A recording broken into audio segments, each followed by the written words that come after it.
All right, good morning, everybody. Welcome to another free talk on, oh goodness, the end of the world, rewilding, our lives, all these things. Let me go ahead and start recording this.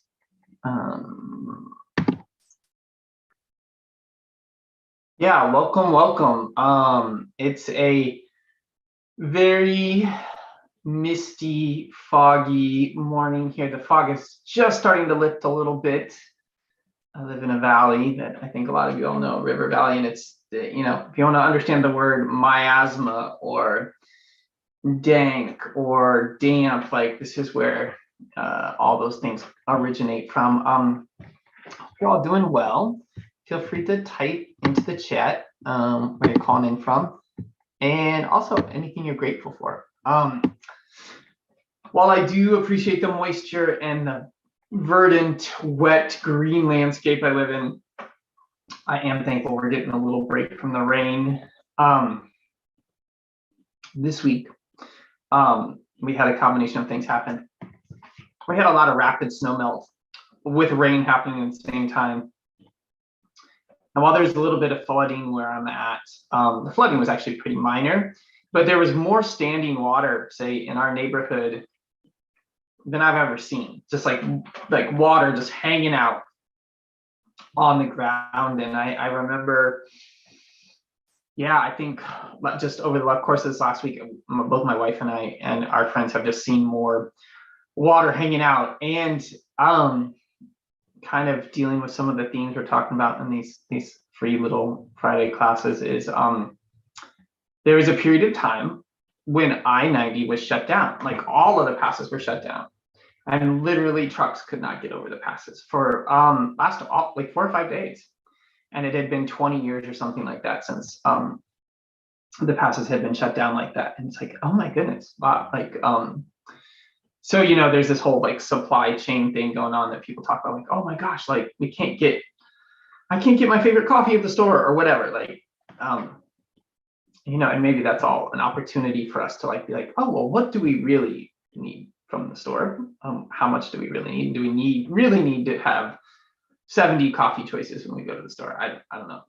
But the supply chain thing that's been going on was even squeezed a little bit harder here. And I think this is kind of like what we should all maybe we should all be preparing for that anyway, but given stuff that's going on in our society and the direction things are heading, I think we all should just be prepared for, like, we can't always just go to the store and get everything we need, including all of these exotic things from all over the place. Now, I want to also preface that by like I like that I get tea, really good tea from China, and I drink a variety of teas, but if push came to shove, I'd love to be able to grow my own tea in my backyard, which I'm working on learning how to do. John, I know you're here. I think it's time for Xuan Xiaogong to get a tea garden. I think that would be my recommended project for 2022. Yeah, that would be a great thing to have going on, is a tea garden, right? Have locally grown tea. But sometimes when I'm teaching, whether it's teaching my classes, my live multi-part classes, in-person classes, or whatever, people kind of ask, like, so Nate, like, what does it mean, or why do you teach about rewilding people's lives, reconnecting them to nature? What's the point of all this? And I've written a couple books on this now, potentially working on a couple new writing projects with this, and it's like, okay, so like, what is this all about? And one of the things I find really interesting is how these things kind of come together. So I'll try to wrap these things together. I'm going to talk in a little bit of a circle here for a moment, but so for instance, I'm going to use an analogy. So I'm imagining some of you who are watching this either live or on the recording, have done yoga. And yoga is, for a good number of people, a really great health exercise, right? Like it's a form of exercise, and then they feel good when they do it. And I've done yoga before. It's not really my cup of tea, but whatever, like go for it. If you want to do yoga, right? But I find it really interesting that like yoga is really good for the body. Like it opens up all the channels and strengthens the frame and undoes all some of the things that happen from sitting or being too sedentary. But it's also very beneficial for you do yoga, and then if you do sitting meditation with yoga, like yoga is really good at helping you sit for long periods of time. In fact, not a lot of people know this, but sitting hatha yoga, the really common yoga, is actually a set of exercises designed to help you sit longer. Okay, here's another example. John, who's on this call, a friend of mine who lives about an hour that way to the north in this really cool Taoist temple and sanctuary that I sometimes get to go hang out and train at and stuff. We study a series of a system of Tai Chi and Qigong called the Huanyan Tai Chi system. And we do Tai Chi and Bagwan, all these things. And the primary thing we practice for is health. And it's like this really thing that just makes us feel good. And it happens to be that a lot of those exercises make you really good at martial arts. They're a form of martial arts training. They actually have self-defense capabilities. And some people claim or put out there that it's one of the highest levels of martial arts training in the world. So it's interesting that those two are not necessarily like an immediate correlation, right? So now I'm going to come back to what I was talking about. So when we're talking about we're facing uncertain times, or we don't know what the future is going to bring, or whatever, and at the same time we have our stressful lives, or we have things that make it hard in our daily lives, and then what I'm teaching people about, this idea of rewilding our lives, bringing us back to our original design, really it does all of those things. And that's the thing that I find so amazing about it. So, the premise of a lot of the books I write and the teachings I do is that our brains, our bodies, our minds are actually designed for nature. And we have this other world we've created, but really our brains are expecting more time in nature. In fact, when I'm done with this call, I'm going to go outside for a while, because I haven't gotten to go outside very much today yet, just a little bit outside this morning.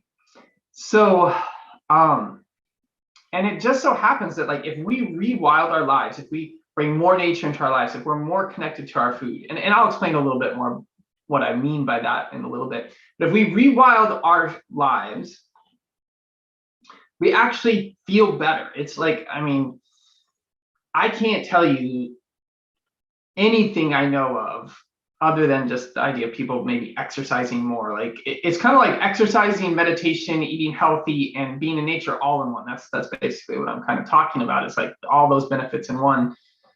So rewilding our lives has this personal benefit. It's like it de-stresses you. It makes you feel more connected. It probably releases all sorts of happy brain chemicals, whatever we want to talk about, neurology.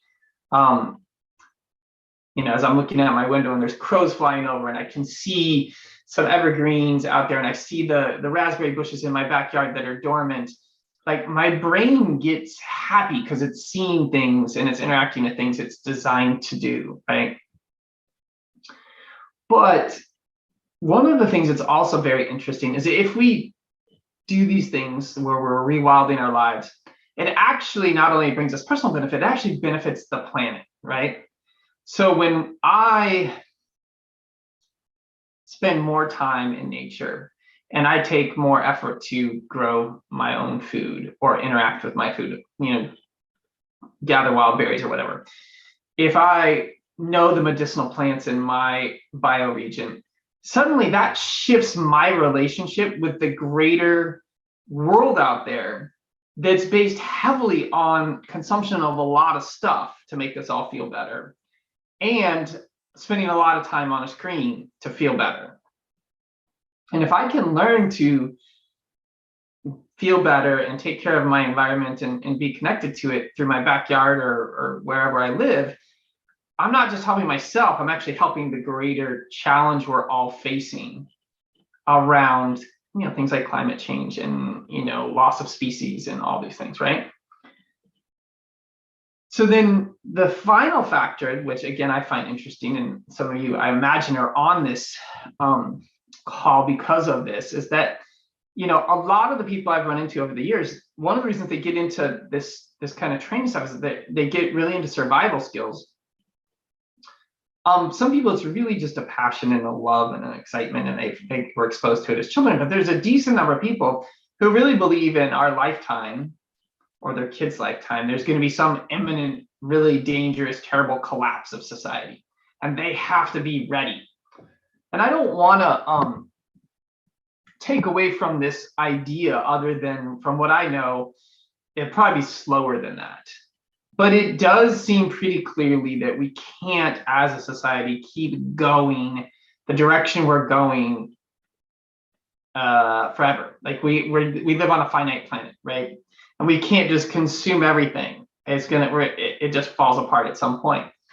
Like we have to start restoring the soil. We have to do these things. And ironically, again, when coming back to this idea of rewilding, it's really about those skills happen to include survival skills. They happen to include things that help us be really prepared, be really resilient for these very challenging scenarios that might happen. And I'm glad, John, that you have already started that tea garden. That's great. Yeah, and it'd be great to talk about a medicinal garden and more food that can be grown up at Shwenshogong. I know that the kale forest has started to take off a little bit. At least that's what I heard one of the last times I was there. So I'm going to give a really concrete example. It's one of the most concrete examples I can think of in just a minute. But I want to just invite everybody who's tuning into this live, like, ask me questions, type your thoughts into the chat. If you want to type something in for everybody to see, go to the chat, click chat, and then with the blue bubble, click on that blue bubble and it goes to everyone. So I'm going to type something in to everyone. It's like,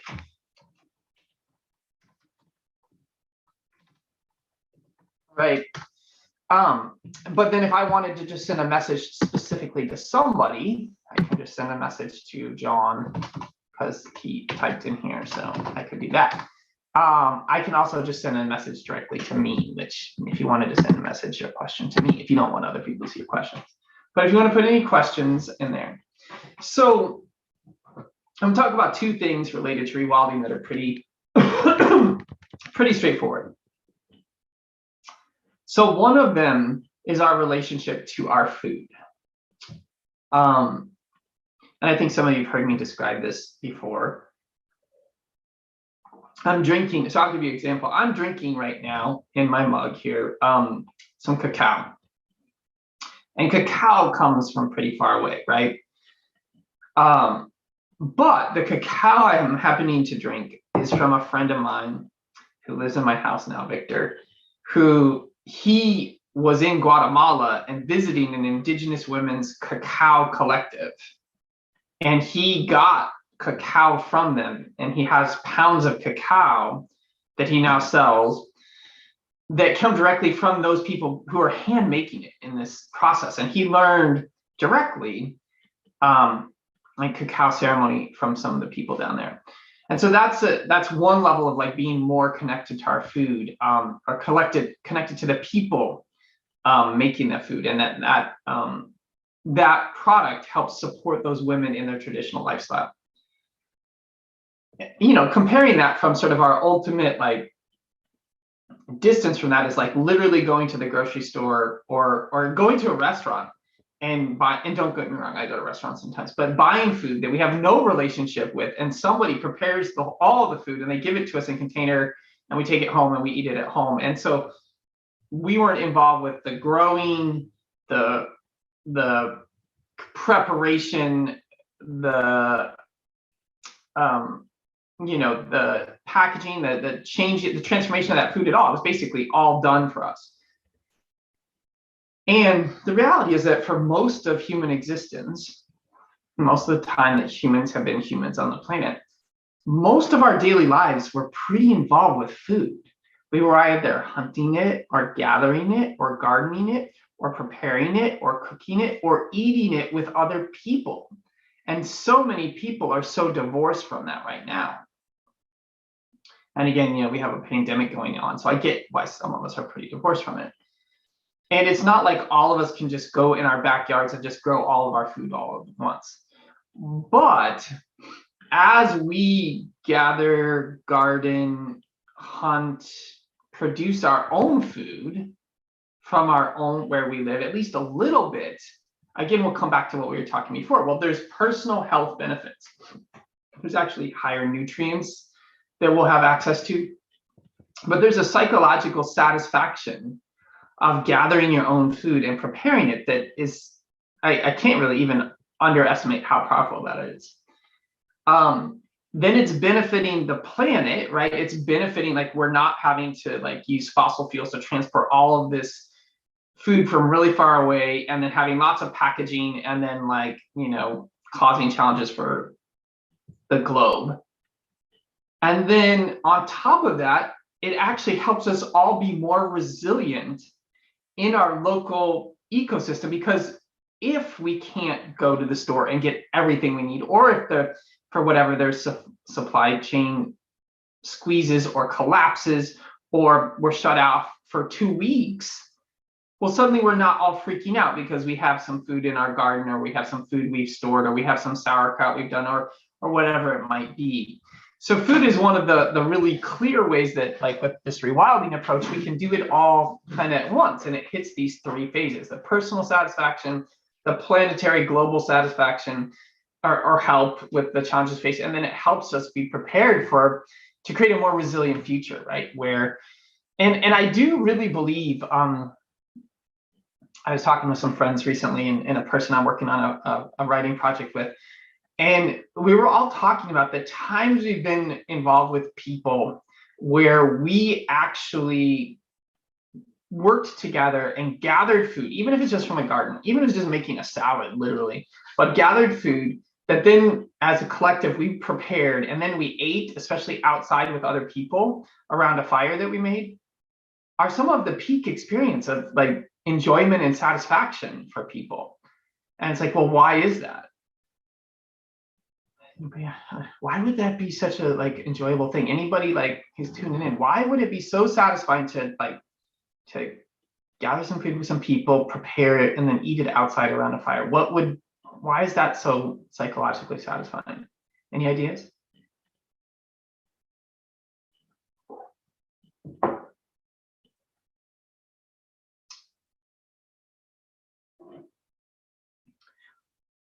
Well, again, it comes back to our original needs, our original design, the original nature of our brains is that's what we did for thousands and tens of thousands of years. That was the day for everybody. That was our work.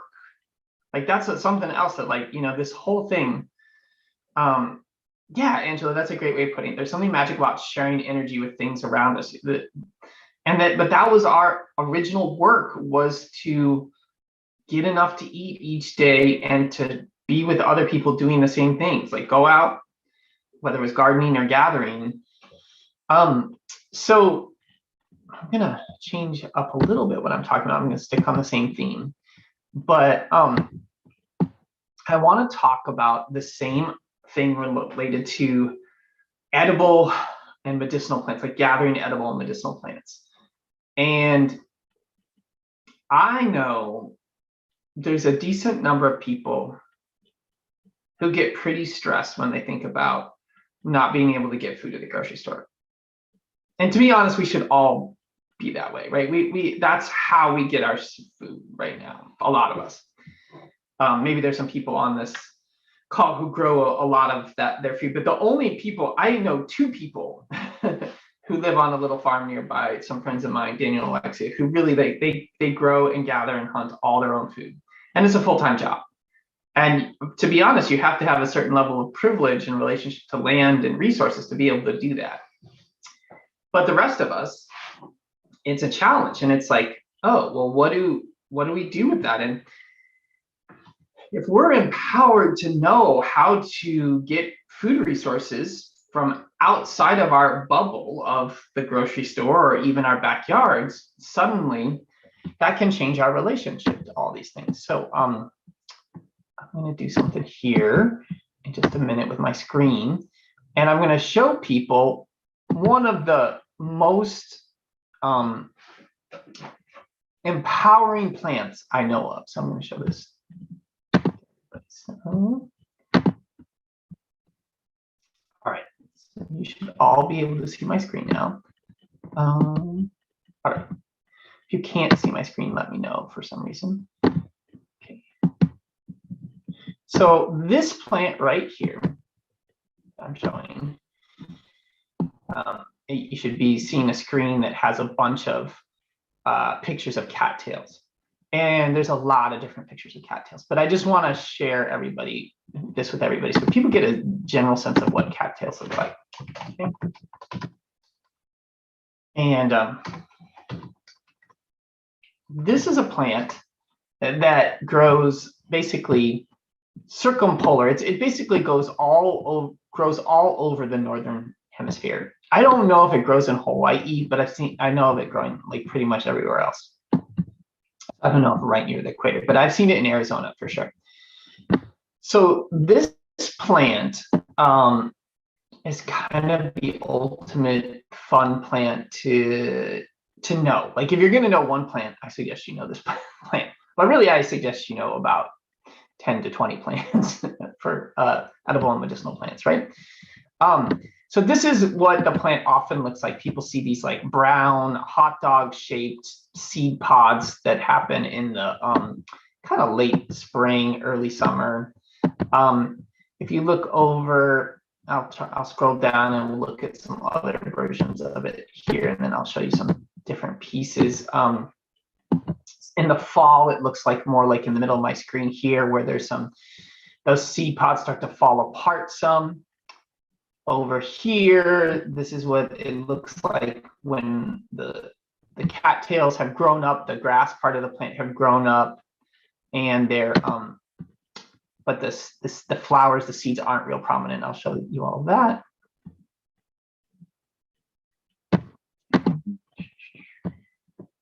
Over here, you can see the tops of the cattail. So down here, the lower part of this picture, it's still brown, that's sort of that hot dog stuff, but you look on top, this is actually the pollen. And the pollen will be important in just a little bit. And let's see if there's other stages I want to show you here.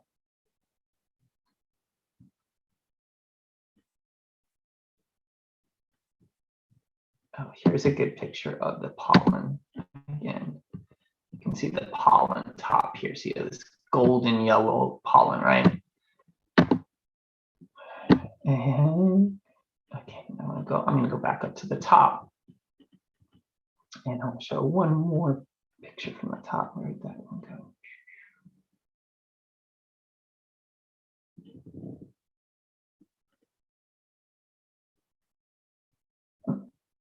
That one disappeared. There was one here where they had dug out a bunch of cattails. Oh, here it is. Okay.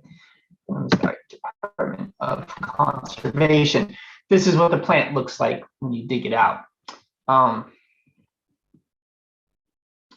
Yeah, and I want everybody to just see the roots. See the root stock down here, these little roots between the plants. Go ahead and take a look at that. All right, so I'm gonna stop sharing my screen now. You can come back to any of these pictures if people need to. So I wanted to put out there that cattail might be one of the most useful plants you could ever know. And when we're talking about rewilding and the future and everything like that, cattail is one of those plants that can definitely give you a sense of security. So first of all, cattail is incredibly common. It's distributed all over the planet and it grows prolifically. It grows in wetlands, right? Secondly, cattail has literally something you can eat off of it every single part of the year. So right now in the wintertime, if you can access them, and don't get me wrong, it can actually freeze over and it might be really hard to access them, but cattails still, they have a visible part above the top of the water, but down in the mud in the water, those roots that were connecting the plants, if you take those out, you clean them off, you soak them in some fresh water, you clean them off, and you roast them on a fire. You get this, and you peel off the skin, you get this really creamy, starchy vegetable that's very bland. And 2 cattail roots have the same equivalent energy and carbohydrate energy as at least 1 full baked potato. Now, anybody who's studied wild foods at all will know that it's actually surprisingly hard to find high calorie, high carbohydrate foods in the wild. You can find a lot of like micronutrients and stuff, but macronutrients, carbohydrates are kind of hard. So 2 of those roots you can roast and eat. You can actually dry those roots and crunch, you peel them, dry them, and then you can crunch up those roots and you can make a powder. You can actually make a form of flour from the roots. In the springtime, those roots are going to start to shoot up and they're going to grow new cattails, and you can harvest those new cattail shoots and you can peel them a little bit, chop them up, and you can stir fry them up, and they're like leeks. They're these yummy vegetables, and you can mix in a little bit of salt or pepper or whatever. Then as that cattail continues to grow, it's going to produce a flour at one point, and I didn't show you on this, but it's before it gets to that hot dog stage, and it's going to be this kind of bumpy, almost corn on the cob like structure. You can cut those and harvest those and stir fry them up, or just I think you can actually eat those raw, but it's almost like a miniature corn on the cob, also rich in nutrients and in some carbohydrates. And then as that flour matures, and then you've got that brown seed pod, and then you've got the pollen on top, you can go around and you can take a bag or a bucket or whatever, and you can shake that pollen off. You can gather a huge amount of pollen in a relatively short period of time. And it's another thing that you can use as a flour. In fact, you can mix the 2 flours together, or you can just use the yellow pollen. That yellow pollen is super rich in nutrients and pretty flavorless, not a lot of flavor, but you can use it to make like pancakes and stuff. And some of you might know about this, but cattail also is medicinal. So that pollen is used as a medicine in Chinese medicine, but the pollen is used to stop bleeding, both externally and internally. Those seed heads, those brown seed heads, you remember how in some of the pictures they were getting fluffy. You can actually use that as sort of an emergency cotton, like an emergency cotton ball. Like they have some of that stop bleeding quality, and you can use that and pack it into a wound to stop bleeding. And there's some mildly antiseptic properties to cattail as well. If you go to the base of those stalks, right, there's a jelly-like substance down there that you can reach out. It's almost like aloe vera, and it stops bleeding, and it's antimicrobial, and it cleans wounds out. The stalks of cattail, the grass stalks, not the part that the brown hot dog seed pod is growing on, but the grass pieces are an incredible resource for survival purposes. You can just cut down a bunch of them and make a huge pile and crawl inside of it, and it's basically a pretty functional survival shelter. In fact, there's a movie called Dersu. It's an old Akira Kurosawa movie, Dersu Osala, or Dersu the Hunter, where the main character is with this Korean hunter, Dersu, and Dersu saves his life by they basically gather a whole bunch of cattail, dried cattails, and they climb inside of them in the middle of a snowstorm. You can also use those cattails to build a house, like you can use it to thatch your roof. You can weave cattails together to make a mat to sleep on. You can build a hat out of it. You can build a rain jacket out of it. I've actually even seen people take a whole bunch of cattails, bundle them together, and make a boat. You can like row like through a pond or whatever. Now, I'm sharing cattails specifically because it's the most useful plant I know. Not all of the plants out there can do all of those things, but it's pretty awesome to consider that there's one plant out there that's really common and really prolific that can do all of those things. And I'm not saying we should all go run out and like start harvesting cattail all over the place. Like that might be a threat to their numbers, but there is quite a bit of cattail out there. But knowing how to work with cattail for me is one of those things where it's like, wow, like if I go out and harvest some cattail with my family, for instance, like I might get some food out of that. I'm going to get the satisfaction of hunting and gathering something with my own hands. We're going to actually make something with it. Maybe we make a hat, maybe we make a little mat. There's the satisfaction of that. And then that's also helping us be prepared for challenging times. And so for me, cattail is a great way to look at how these things weave together. So I have something I'm going to share here in just a minute, but I want to give a chance for any questions and also comments, like how does it land for all of you hearing all of this? Like, is this pretty interesting for you? And do you have any questions about cattails, about rewilding, about anything? So John's got a good question here. Is there best variety for cat eating or for medicinal use? Maybe some are not prolific and are not as prolific as others. So as far as I know, John, there's just one kind of cattail, and it's all the same genus and species. Or if it's not the same genus and species, distinguishing between them is extremely hard. And there's no threat, as far as I know, for the it's not one of those plants that's under threat for overharvesting, which there are some out there. So can you use the corn dog looking part of it, Angela? Yeah, that's where the fluffy seeds come out. So if you gather that, there's a couple different ways you can use that. That's a good question.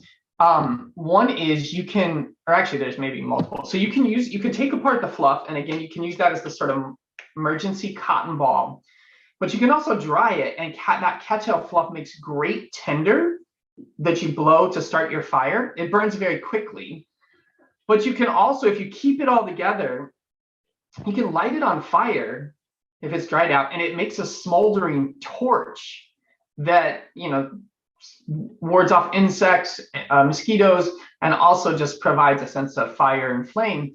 But I've seen people dip cattail, those corn dog parts, into different forms of fat or oil. You could use animal fat, you could use other forms of oil, and then they light them, and then it's actually a flame, and it burns down pretty slowly. So again, there's almost a use for everything on the plant. It's almost like the plant and humans have co-evolved over the last 200,000 years, and the plant keeps developing new ways that we can work with it.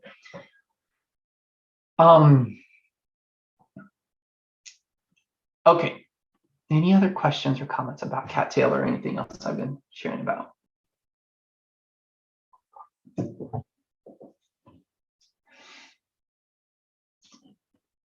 Go ahead and type those in if you want. I'm going to move towards wrapping up here, but and maybe I'll talk about this some more in the future classes, because again, I can kind of get we can get go deep in a subject each week. But I wanted to give sort of a formula for rewilding your life for everybody. And I wrote an ebook about this last week. I'll put that up in a little bit, but I'm just going to give you the key components here. So if you wanted to take your life and look at this, here's some ways to do it. So the first one is time in nature. So finding ways to spend time in nature every day, and more time in nature being better. Changing your relationship to food, right? Gathering medicinal and edible plants. When I say you're changing your relationship to food, that can mean going to the farmer's market. That can be getting some food locally that you don't grow yourself, but it could mean growing some of your own food. Moving naturally. What I mean by this is everything from, it's anything where you're not on concrete and you're not on a flat surface and you're not inside and you're just in nature, and you can, everything from just walking around and to moving like an animal, to these movement systems that are based off of natural phenomenon, like Tai Chi, coming from water, or Bagua, or moving like animals. Wandering, getting away from our time and getting this the slave of the clock and everything like that. That's another one to really look at. I know how many people get super excited when they start to wander. Looking at your relationship with fire. Why did I go? Where did it go in there? Fire. So, and it's not that everybody needs to heat their home with fire, but there's something hugely psychologically satisfying, especially in the wintertime, about being around a fire, but gathering with other people around a fire. And I know like a lot of people do this kind of unconsciously. I think, John, I've seen pictures of you all up at Chuen Shogong, this quiet Taoist temple and retreat center, and having these massive bonfires, and having a party outside. Yeah, super fun. Developing your survival skills, and that's everything from learning how to use cattail or building a shelter or whatever, just knowing how to eat from your landscape. It can be a whole bunch of things. It could be making stone tools. It could be, and then yeah, just going deep and learning about the variety of species in your bioregion. So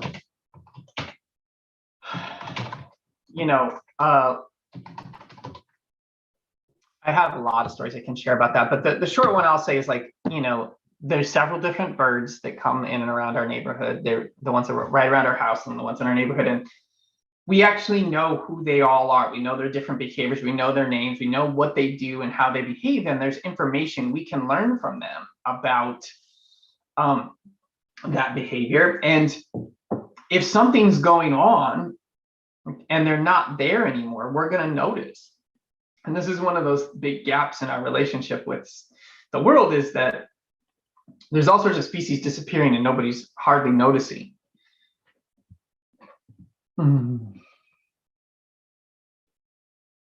Yeah. So Angela, that's a great point, that like in order to live, we actually have to have other things die, even if it's just plants. And some of that, all we have to give back sometimes is our gratitude or our praise. But a lot of the teachings that have been shared with me around this is that actually the gratitude or the praise is the most important part. We all make our own choice around what we eat to nourish ourselves and keep ourselves alive. And we could have a lot of discussion about what's appropriate around that. But I can tell you that there's a lot of teachings that the gratitude part is part of what revitalizes and nourishes and causes those things to come back and to thrive. And if we have a severe lack of that's going on in our society right now. All right, last one, the village. That finding ways to connect with other people who are doing these things is really important. That we are basically, as human beings, and especially COVID times make this really hard for everybody, we're designed to be living and interacting in a multi-generational world with kids and elders and grandparents and aunties and uncles and adults, teenagers.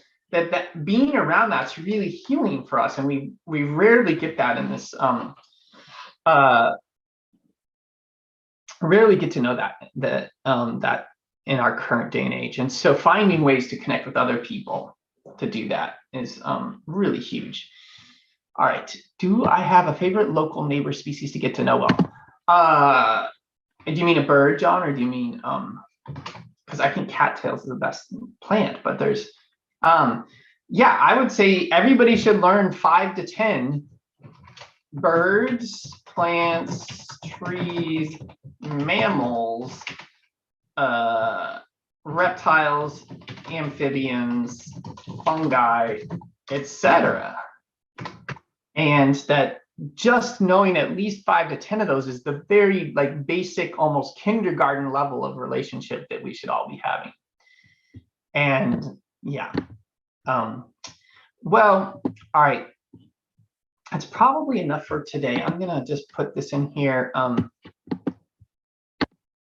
This is my, I just recently put back up in my shop here on my website the book I wrote on this, the Rewilding Your Life book. So let me see if I can find that, put that in the chat here.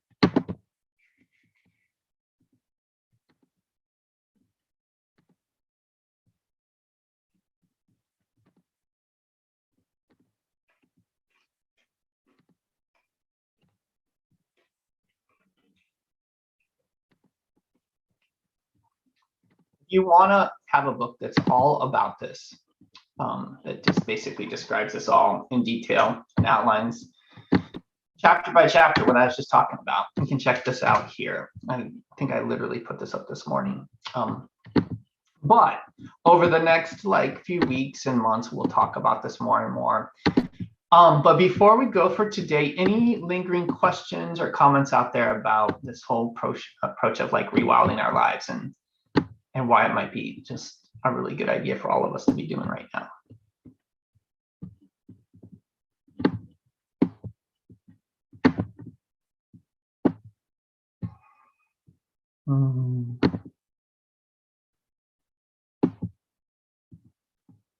Nope. All right. Well, thanks everybody. I hope you enjoyed this. It's always fun to connect with you on Fridays. Thanks for taking the time to do it. And yeah, feel free to email me if you have questions or ideas about any of this. We think it's important stuff. And I think if we were all doing it, we'd all be enjoying life a little bit more, and also it'd be really helpful for the world and some of the big challenges we're facing. Yeah, and if you get a chance, see if you can find, as a little mission for everybody who's on this call and everybody who's watching the recording, see if you can find where the nearest cattails are to where you live. See if they're around, and yeah, maybe check out what those cattails are up to. All right, everybody. Well, thanks. Have a great day and enjoy yourselves. And I'm going to go get outside and practice some of what we're talking about. All right, everybody. Have a great day.